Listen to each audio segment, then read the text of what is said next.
taking a look at this Dinjo barking collar. It's a bark collar. They call it a bark training collar, and it's a full color display. It's got a nylon collar with a clamp on it. Now it'll fit on this little guy. He's little, no problems. It could go even smaller, but it can also go twice as big around as this guy's neck.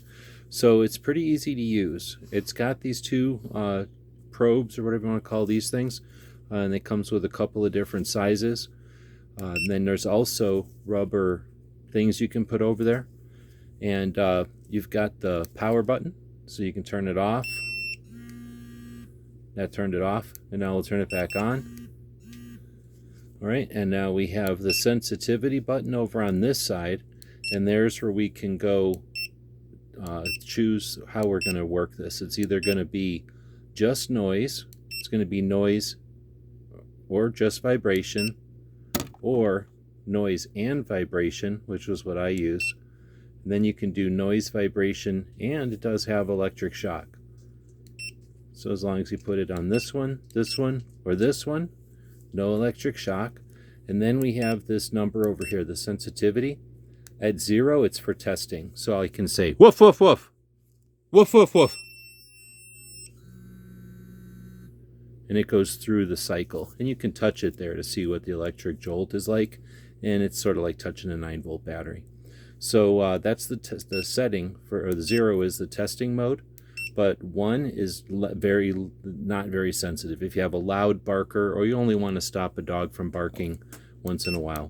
Or if you've got a dog that you're trying to train, you can go to a higher sensitivity.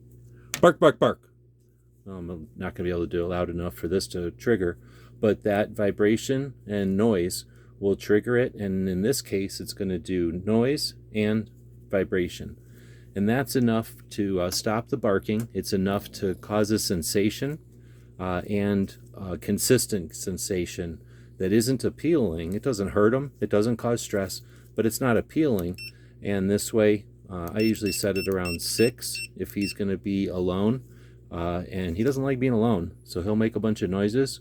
But with the setting at 6, when he gets to a loud enough noise, he'll get that noise, sound, and then he'll get a vibration.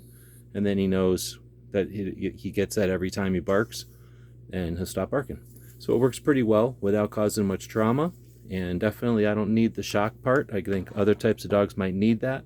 Larger dogs perhaps, or dogs with such thick fur that it doesn't bother them, or maybe just such thick necks that it's not going to bother them. The shock might get through to them. But so far it's working great, and it charges with a cord that I probably should have grabbed because it's pretty clever. It has a magnet in it. Oh, it's stuck to something right now. It's got a magnet in it, so it doesn't need to plug in.